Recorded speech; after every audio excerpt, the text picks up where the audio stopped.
Un vaste programme de lutte contre l'insécurité alimentaire a été mis en place par SOS Sahel en 2010 et 2011 dans la région centre-nord du Burkina Faso. Ce programme comportait de multiples aspects, et notamment la fertilisation des terres, la production maraîchère, la production animale, la mise en place de varantages afin de mieux affronter les périodes de soudure, la création d'activités génératrices de revenus, l'amélioration du régime alimentaire des familles grâce à la production de fruits et de légumes, et enfin la lutte contre la malnutrition des femmes enceintes, des femmes allaitantes et des enfants de moins de 5 ans. L'ensemble de ce programme, conçu et piloté par SOS Sahel, était soutenu par l'Union européenne et par plusieurs fondations et associations. Pour sa part, la Fondation L'Occitane a eu la volonté de financer un volet bien précis du programme, l'émancipation économique des femmes des 3 provinces de la région. Il s'agissait plus précisément d'accompagner 1000 femmes dans la création de 20 périmètres maraîchers, chacun des périmètres étant de 2 hectares, soit 400 hectares au total.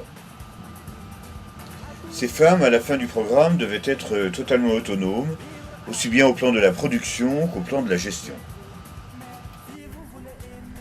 Elles pouvaient ainsi non seulement améliorer la qualité des repas de leur famille, mais surtout avoir des revenus propres liés à la vente de la production, pouvoir épargner et ainsi créer d'autres activités génératrices de revenus, et participer directement au développement économique de l'ensemble de la région.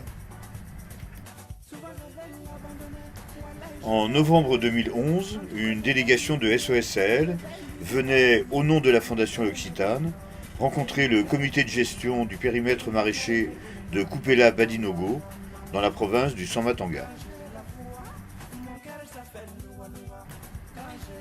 Au moment de cette visite, une partie des 2 hectares était encore en friche. L'autre partie du terrain avait déjà été labourée et les oignons commençaient à pousser. Visite de la pépinière, où pousseront les plants de tous les légumes produits ici, oignons, haricots, choux, tomates, etc.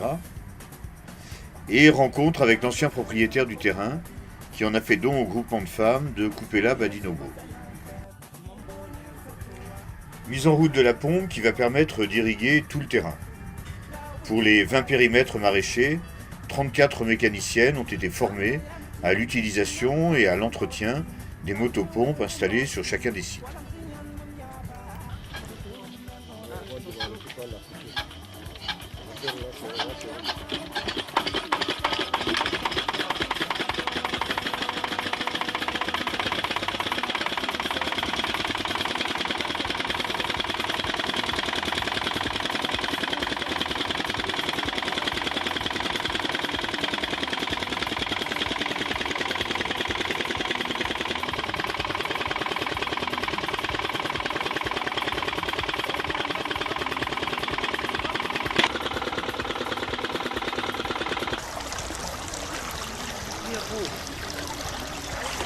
À l'extrémité du terrain, l'eau jaillit dans un bassin, d'où rayonnent des canaux qui alimentent tous les carrés de terre cultivée. Ça, c'est le point le plus élevé de la parcelle. Voilà. Ça permet de gauche comme de droite, d'irriguer toute la superficie. Voilà,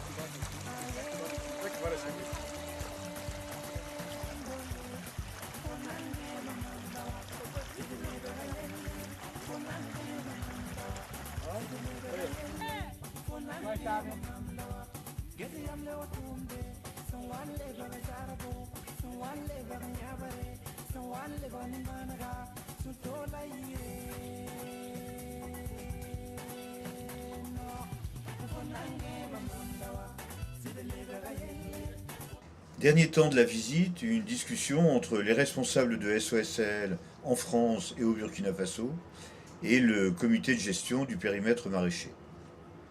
Ce comité, composé de 10 membres, est chargé de gérer la production des légumes, leur vente, les investissements nécessaires et les finances du groupement.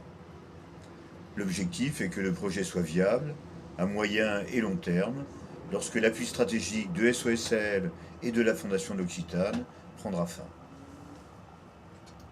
Et aujourd'hui, quel est ce changement pour elle?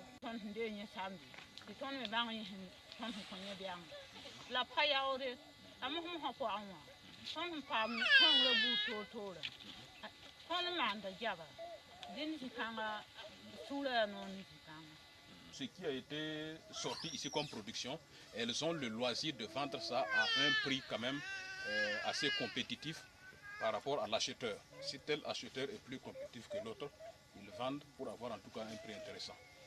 Et qu'est-ce que ça leur a apporté, la vente de ces oignons, dans leur quotidien? D'accord. Dans l'été, avant de avoir un talent qui n'a pas manqué, il y a un point là où on a changé un peu. Liton patin pu nyambar kuse. Liton bon wende ya wenda kwa yampanga. La tongo ikelen tongo shongo. Donc elle dit également que par rapport à l'amélioration de leur train-train quotidien, c'est vraiment une évidence parce qu'il y a beaucoup de charges domestiques qu'elles ne pouvaient pas assurer. Notamment envoyer les enfants à l'école, payer les scolarités, payer les fournitures et même s'occuper des autres charges de la famille. Ça reposait sur elles, les femmes. Maintenant que cette production maintenant leur permet de prendre en charge non seulement la scolarité des enfants, et subvenir aux besoins de la famille et assurer toutes les autres charges familiales, elles ne peuvent vraiment pas finir de vous remercier. Parce que c'est vraiment un apport conséquent que vous les avez apporté. Est-ce qu'aujourd'hui elles sont autonomes et elles peuvent gérer tout ça toutes seules?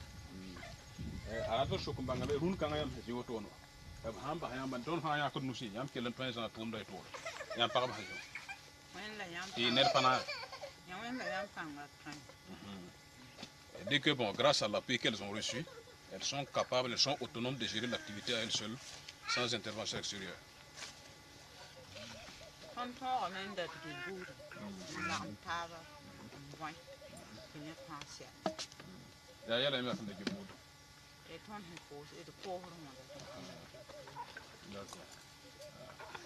Bon, toutes les charges issues de la présente exploitation ont été tirées du bénéfice de leur vente.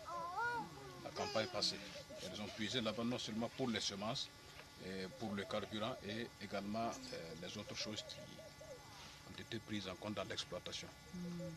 Individuellement ou collectivement? Collectivement. Collectivement. Oui. Donc les bénéfices? Ils ont fait des cotisations, mais c'est les bénéfices directs de la vente.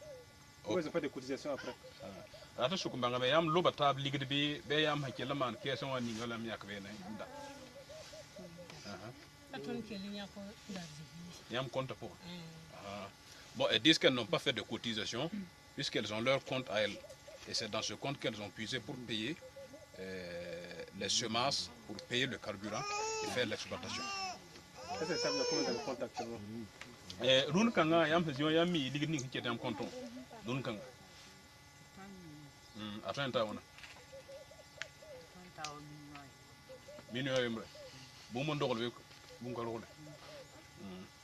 Elles disent qu'elles ont actuellement dans leur compte 1 million de francs CFA.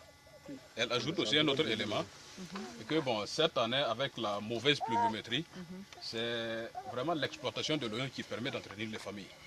Parce qu'elles n'ont quasiment rien récolté pour la campagne hivernale. Voilà. À bientôt. Bravo.